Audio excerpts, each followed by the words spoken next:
આજકાલની આપણી લાઇફસ્ટાઇલ જ એવી છે નહીં, કલાકો સુધી એક જ જગ્યાએ બેસી રહેવાનું અને પછી પીઠ જકડાઈ જાય છે. આ એકદમ કોમન પ્રોબ્લેમ બની ગયો છે. તો ચાલો આજે આપણે આ જકડનને દૂર કરવા અને આપણી કરોડરજ્જુને એકદમ હેલ્ધી બનાવવા માટે કેટલીક સિમ્પલ પણ સુપર ઇફેક્ટિવ કસરતો વિશે વાત કરીએ. ક્યારે એવું બન્યું છે કે સવારે ઉઠ્યા પછી કલાકો સુધી કામ કર્યા પછી પીઠમાં એકદમ અકળાઈ આવી જાય? જો જવાબ હા હોય તો ચિંતા કરવાની જરૂર નથી. મોટાભાગના લોકો આ જ અનુભવ કરે છે. જરા વિચારો તો, કલાકોના કલાકો સુધી એક જ જગ્યાએ બેસા રહેવું, લેપટોપ કે ફોનની સ્ક્રીન સામે આમ ઝૂકીને, અને એક્સરસાઇઝ તો જાણે ભૂલી જ ગયા હોઈએ. આ બધી આદતો છે ને એ ભેગી મળીને આપણી કરોડરજ્જુ પર સતત ભાર નાખે છે અને એનું પરિણામ પીઠ જકડાઈ જાય છે. બસ. તો ચાલો આ વાતને થોડી ઊંડાણપૂર્વક સમજીએ. જોઈએ કે આપણી રોજિંદી લાઇફસ્ટાઇલ જ આ સમસ્યાનું મૂળ કારણ કેવી રીતે બને છે. જુઓ, અહીં એક બહુ જ રસપ્રદ વાત છે. આખો દિવસ આપણે જે પણ કામ કરીએ છીએ, જેમ કે લેપટોપ પર કામ કે ફોન જોવાનું, એમાં આપણી કરોડરજ્જુ છે ને એ આગળની તરફ વળેલી રહે છે. આને કહેવાય ફ્લેક્શન. હવે પ્રોબ્લેમ એ છે કે આપણે પાછળની તરફ તો વળતા જ નથી, એટલે આખું બેલેન્સ બગડી જાય છે. આ બેલેન્સ પાછું લાવવા માટે આપણે એક્સટેન્શન એટલે કે પાછળની તરફની મૂવમેન્ટ પર ફોકસ કરવું પડશે. આનાથી જ કરોડરજ્જુ પાછી એની નેચરલ હેલ્ધી પોઝિશનમાં આવશે. ઓકે, તો પ્રોબ્લેમ તો સમજાઈ ગયો, પણ સોલ્યુશન શું? સારી વાત એ છે કે એનો ઉપાય બહુ જ સિમ્પલ અને પાવરફુલ છે, અને એ છે સ્પાઇનલ એક્સટેન્શન એક્સરસાઇઝ. અને આ એક્સરસાઇઝના ફાયદા ખાલી પીઠનો દુખાવો મટાડવા પૂરતા નથી હો. જરા વિચારો, મજબૂત પીઠ, એકદમ સીધું પોસ્ચર, આનાથી ખાલી દુખાવો જ નહીં ઘટે પણ કોન્ફિડન્સ પણ વધશે. પ્લસ કરોડરજ્જુમાં બ્લડ સર્ક્યુલેશન વધશે, એટલે એ ઓવરઓલ હેલ્ધી બનશે. પણ હા, કોઈ પણ કસરત શરૂ કરતા પહેલા એ જાણવું ખૂબ જ જરૂરી છે કે આ કોના માટે છે અને કોણે થોડું ધ્યાન રાખવું જોઈએ. તો જે લોકો ઓફિસમાં કલાકો સુધી બેસી રહે છે, જેમને પીઠમાં થોડી ઘણી જકડન રહેતી હોય અથવા જેમને પોતાનું પોસ્ચર સુધારવું હોય, એમના માટે તો આ કસરતો એકદમ પરફેક્ટ છે. એટલું જ નહીં, એથ્લીટ્સ અને મોટી ઉંમરના લોકો પણ જો ધ્યાનથી અને કંટ્રોલમાં કરે તો ઘણો ફાયદો મેળવી શકે છે. પણ એક વાત ખાસ યાદ રાખવાની છે: સેફટી ફર્સ્ટ. જો પીઠમાં બહુ ગંભીર દુખાવો હોય, હમણાં જ કોઈ સર્જરી થઈ હોય કે પછી ડિસ્ક પ્રોલેપ્સ જેવી કોઈ તકલીફ હોય, તો પ્લીઝ આ કસરતો શરૂ કરતા પહેલાં ડૉક્ટર કે ફિઝિયોથેરાપિસ્ટની સલાહ ચોક્કસ લેવી. આ ખૂબ જ જરૂરી છે.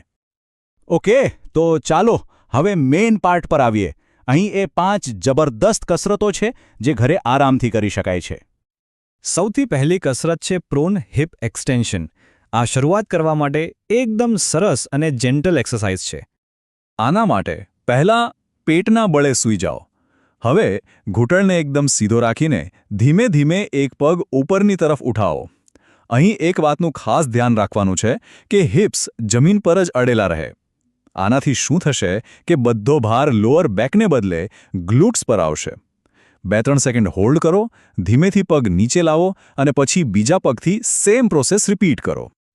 ચાલો હવે બીજી કસરત, અને એનું નામ છે સુપરમેન. અને હા, નામ પ્રમાણે જ આખી પીઠને સુપર સ્ટ્રોંગ બનાવે છે. આમાં પણ પેટના બળે સૂઈને હાથને આગળની તરફ ખેંચો. હવે એકસાથે બંને હાથ અને પગને જમીનથી ઉપર ઉઠાવો, જાણે હવામાં ઉડતા હોઈએ. અહીં એક કોમન ભૂલ થાય છે: લોકો ગરદન ઉપર ઉઠાવે છે. એવું નથી કરવાનું. ગરદનને સીધી રાખીને નીચે જ જોવાનું છે. 3 થી 5 સેકન્ડ હોલ્ડ કરો અને પછી ધીમે ધીમે રિલેક્સ. ત્રીજી કસરત છે કોબ્રા સ્ટ્રેચ. સ્પાઇનની ફ્લેક્સિબિલિટી માટે આ એક ક્લાસિક અને ખૂબ જ અસરકારક સ્ટ્રેચ છે. પેટના બળે સૂઈને હથેળીઓને ખભાની બરાબર નીચે મૂકો. હવે ધીમે ધીમે હાથ પર વજન આપીને છાતીને ઉપરની તરફ ઉઠાવો. પણ યાદ રાખજો, હિપ્સ જમીન પર જ રહેવા જોઈએ. પીઠમાં એકદમ મસ્ત સ્ટ્રેચ ફીલ થશે. આ પોઝિશનમાં 10 થી 20 સેકન્ડ સુધી રહો. ચોથી કસરત છે બર્ડ ડોગ. આ ખાલી પીઠ માટે જ નહીં પણ બેલેન્સ અને કોર સ્ટેબિલિટી માટે પણ જબરદસ્ત છે.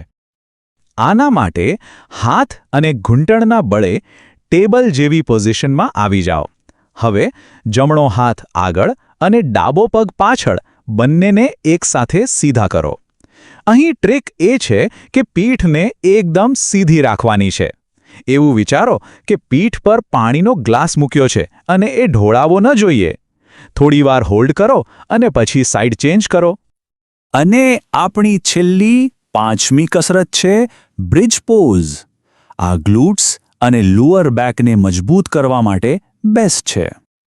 પીઠના બળે સૂઈ જાઓ અને ઘૂંટણાને વાળીને પગ જમીન પર રાખો. હવે ધીમે ધીમે હિપ્સને ઉપરની તરફ ઉઠાવો, જેથી ખભાથી ઘૂંટણ સુધી બોડી એક સીધી લાઇનમાં આવી જાય. અહીં ગ્લુટ્સને સ્ક્વીઝ કરવાનું ભૂલતા નહીં, એનાથી જ સાચો ફાયદો મળશે. 5 થી 10 સેકન્ડ રોકાઈને ધીમે ધીમે પાછા નીચે આવો. તો કસરત તો જાણી લીધી, પણ એ જાણવું એ તો ખાલી અડધી ગેમ છે. સારામાં સારા રિઝલ્ટ માટે સાચી રીતે કસરત કરવી અને થોડી ધીરજ રાખવી એ પણ એટલું જ ઇમ્પોર્ટન્ટ છે. આ કેટલીક કોમન ભૂલો છે જેના પર ખાસ ધ્યાન આપજો. ક્યારેય ઝટકા મારીને મૂવમેન્ટ ન કરવી, પીઠને જરૂર કરતાં વધુ ન વાળવી, શ્વાસ રોકી ન રાખવો અને સૌથી અગત્યનું, જો દુખાવો થાય તો તરત જ અટકી જવાનું. યાદ રાખો, પરફેક્ટ ફોર્મ હશે તો જ પરફેક્ટ રિઝલ્ટ મળશે. અને હા, રિઝલ્ટ માટે થોડી ધીરજ તો રાખવી પડશે. જો રેગ્યુલર રહેશો તો 1-2 અઠવાડિયામાં જ જકડન ઓછી થતી લાગશે. 3-4 અઠવાડિયામાં સ્ટ્રેન્થ અને પોશ્ચરમાં સુધારો દેખાશે. અને 6-8 અઠવાડિયામાં તો કરોડરજ્જુ પર કંટ્રોલ અને આરામ બંનેમાં જ જબરદસ્ત ફેરફાર જોવા મળશે. આ એક વાત ખરેખર વિચારવા જેવી છે કે આપણી કરોડરજ્જુ જીવનની દરેક ક્ષણે આપણને સપોર્ટ કરે છે. એ આપણા આખા શરીરનો આધાર છે. દરેક મૂવમેન્ટમાં એ આપણો સાથ નિભાવે છે. તો પછી એની સંભાળ લેવાનો સમય નથી આવી ગયો? શું આપણે એના માટે દિવસની થોડી મિનિટો ન કાઢી શકીએ? ચાલો આજથી જ શરૂઆત કરીએ અને જે ફેરફાર આવે છે એ જાતે જ અનુભવીએ.